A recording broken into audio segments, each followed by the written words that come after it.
Special Chapter 2. Seryosong mga mukha ng mga magulang ni Heart. Ang dumating sa bahay. Still the same low-profile parents. She had, so approachable as ever. Kaagad na nagmano si Lux nang pumasok ang dalawang matanda sa pintuan. Magandang araw po, Anito, at natatawa siya sa pagiging sobrang galang nito. Magandang araw din, Utoy. Sagot ni Conrado sa binata. Nang maupo ang mga magulang niya ay tinanguan niya si Lux na magsalita na. Para iyong ninenervyos. May President, CEO pala na ninenervyos din. Nagumpisa nitong himasin ang mga hita at nagsalita. Alam ko pong hindi maganda ang naging umpisa namin ni Heart. Naging immoral po kami pero sa maniwala po kayo o hindi, may rason po ako kung bakit ko nagawa yun sa asawa ko.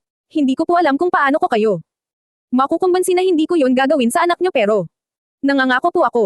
Kapag hindi ko po natupad, ilayo nyo po sila sa akin ni baby. Nagkatinginan ng nanay at tatay niya tapos ay si Conrado ang napabuntong hininga. Kung ako, hindi ako komporme sa sitwasyon nyo ni Heart. Para sa akin sana hanggat walang legal na papel na ikaw ay hiwalayin, huwag muna kayong magsama, pero alam kong doko kayo mapipigilan. Bilang ama, masakit sa akin na maging ganito ang anak ko, pero ako ay may malaking kasalanan. Ani yun, saka parang naluha kaya. Napayuko ang dalaga at si Luming, babae siya at nakakahiya para sa parte niya ang matawag na isang kabit. Pero ako lang naman ang may kasalanan nito. Ako ay nagpapasalamat sa iyo dahil kahit na nakuha mo ang anak ko, ay nandito ka at nagpapatotoo sa nararamdaman mo para sa kanya. Isa kang tunay na lalaki at ipinagkakatiwala ko siya sa iyo, sila ng apo ko. At oras na masaktan sila, kahit matanda na ako, Lax, kukunin ko sila sa iyo ng walang abiso. Yan ang kasunduan natin. Opo, Tay, mabilis naman na sagot ni Lux. Tama na itong dramahan natin. Kayo ba ay dito na muna o babalik na agad ng Maynila? 2 araw pa, Tay, sagot naman niya. Oh, sige. Mamasyal-masyal muna kayo rito habang nasa probinsya kayo. Iba ang probinsya sa Maynila. Kaya lang ay may asungot malamang na 2 bata. Natawa sina Lexi at Lexis. Pwede po silang magbakasyon sa Manila, if they want. Alok ni Lux sa mga iyon. Sige po, Kuya Lux. Gusto namin. Agad na sambot naman ni Lexi, kaya malamang ganun na talaga ang mangyayari. Gustong-gusto pa naman talaga ng mga kapatid niya ang makapunta ng Maynila at matagal na siyang kinukulit. Kapos lang talaga sila sa pera noon kaya hindi niya maibigay ang gusto ng mga ito. Okay. Pack your things, kibat balikat ni Lux at nakangiti. Pasa 2. Nag-high five ang kambal at mabilis pa sa 4:00 na pumasok sa mga kwarto para mag-impake. Nay, kumuha ka ng makakatulong sa kainan ha. Si tatay pa rin ang priority mo, paalala niya sa ina. Aba, syempre baka atakihin na naman yan. Napakamot naman sa ulo ang tatay niya. May maitutulong ba ako sa kainan, baby? Tanong ni Lux sa kanya, pero umiling siya. Hihingi ako ng tulong kapag di na kaya. Gusto kong makita kong kikita ang karenderiya, naman niya rito. Tumanggo ito at parang alanganin sa sagot. Alam niyang all out ang suporta ni Lux sa kanila, pero gusto niyang tumayo pa rin sa sarili niyang mga paa. Hindi porke siya ay may boyfriend na bilyonaryo ay magiging mapagsamantala na siya. Anay siya na lahat ng bagay ay kanyang pinaghihirapan, kaya hindi magbabago yon. Saka siya magsasabi kapag kailangan na niya. Dumating sila sa isla ni Lux bandang hapon na.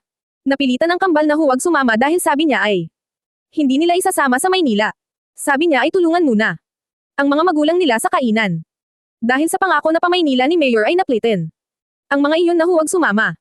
Hawak ni Lux ang kamay niya habang naglalakad sila sa buhanginan at nakatanaw sa mga lumulusong sa dagat na kulay blue-green. This place is heavenly, Miss Independent, natatawang. Sabi nito, kaya siya ay napahaba ang labi. Ayaw mong tumanggap ng tulong ko. Do you really have to work so hard? Buntis ka, baby. Baka mapaano ka at si baby sa pagtatrabaho. Sooner or later, magiging Mrs. Montesalvo ka na. What's the sense of your still going to work so hard for your family? Nandito na ako. Sabi ko naman sa'yo ay hihingi ako ng tulong kapag di ko na kaya. Okay lang muna nagastusan mo si baby at mga check-ups, ganun. Pero si nanay, gusto ko ako pa rin. What if the doctor says bed rest? Natatawa nitong tanong, kaya sinimangutan niya. Kainis ka naman, nangunguna ka pa. Hindi yan. Kung oo nga, Anito pa. Di magdadagdag ako ng utang. My God. Bulalas nito sabay iling at parang dismayado. Kaya natawa siya. Natigil ang dalaga sa pagtawa ng bigla na lang. Mabundol si Lux ng isang babaeng tumatakbo at tumitili. Nabitawan kaagad nito ang kamay niya para alalayan ang babaeng halos tumilapon sa buhanginan. Agad na nahila ni Lux ang babae sa braso. Napakurap si Heart at napatitig dun sa inisyal na Pakiramdam ng isang babaeng tulad niya ay selos ang naramdaman niya. At a single glance, the woman is not an ordinary woman. Ito ay napakaganda at napakakinis kaya alam niyang may sinasabi sa buhay. Ang suot nitong bikini ay halos wala na itong itago pa. Ang laki na sobra ng mga S*** o nito at parang siya ang nahiya. Nang halos U*** G na lang ang takpan ng suot nitong pangitaas. The woman's hair is too short, parang buhok nun ni Bianca Manalo. Ganun ang ganda ng babae at matangkad. Di na halos umabot sa may panga ni Locks. Heart gulp. Nakaramdam siya ng inggit sa maladyosa nitong kagandahan. Napakaganda rin niya pero iba siya. Sorry. Anang babae at hingal na hingal, there were. This drunken man trying to chase me, natutap nun ang dibdib. Binitiwan naman yun ni Locks at binalingan siya. Hinawakan ulit ang kamay niya. Tumingin siya sa pinanggalingan ng babae at wala naman siyang nakikitang mga lasing na lalaki. Wala na siguro sila, miss, aniya roon pero sinulyapan lang siya at ibinalik kaagad ang mga mata sa boyfriend niya. Couples. Tanong nun at tumanggaw si Locks tapos ay sa kanya na ibinaling ang mukha, parang gusto nang umiwas. Is it true na ang mga gwapo ay babero? Natatawa. Noon na tanong, parang makahulugan, just kidding. Anyway. Thank you. I'm Sylvana Jones de la Fuente. Parang pamilyar. Kayo. Hindi siya umimik pero ngumiti siya sa babae. Ang pangit pala rito, ang bastos ng mga tao. Mag-ingat. Kayong dalawa. This is not a friendly environment. I better get going. Bye. Mulino na tinapunan ng tingin si Locks pero hindi naman. Tumitingin ang isa dahil alam nito na tatamaan ito sa kanya. Nagpipigil lang siya. Sa oras na sumulyap ito sa dibdib ng babaeng yun at puwet, mawawalan ito ng anak at girlfriend. Kesahodang kababati lang nila. Hinabol ni Hart ng tingin ang babae na halos gumigiling ang balakang habang naglalakad. Para iyong modelo sa paraan ng paghakbang. Tapos ay tumangala siya. Kay Locks. Hindi ako nakatingin. Anito kaagad sabay tawa pero ang mga mata niya ay nanlilisik. Hindi siya umimik. Kilala mo ba yon? Parang magkakilala kayo eh. Jesus, no. Ngayon ko lang siya nakita, baby. Siguraduhin mo ha. Siguradong sigurado, anito sabay hila sa kanya. Pabalik sa tinutuluyan nilang kwarto. Saan na tayo? It's better if we go back to our room. Baka makita natin. Ang babaeng yon sa dagat ay gawin mo akong nilunod na. Shokoy. Humalaklak ito at siya ay natawa ng kaunti. Halata naman na parang papansin sa'yo at pamilyar ka.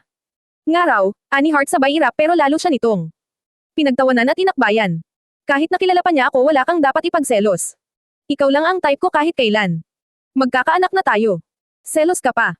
Lika na lang sa kwarto para mawala yan. Iniinis mo ako eh. Ikaw pa ang inis. Buisit na sabi niya sabay lingon at nakita niya ang babae na nakatingin sa kanilang dalawa ni Locks. Sa pagkakangiti nun ay parang gusto niyang isipin na babae ito sa nakaraan ni Locks kaya parang pamilyar, pero dahil sabi ni Locks ay hindi iyon kilala, mas maniniwala siya rito. At hindi sa mga iniisip niya. Bigla siyang napatili nang bigla siyang buhatin ni Locks. Lingon pa ang selosa tapos ako ang aawayin, anito saka. Siya tinitigan sa mata, hindi ko siya kilala. Hindi ko siya type. At hindi ko siya matatypean. Humawak siya sa balikat nito at itinoon ang mga mata.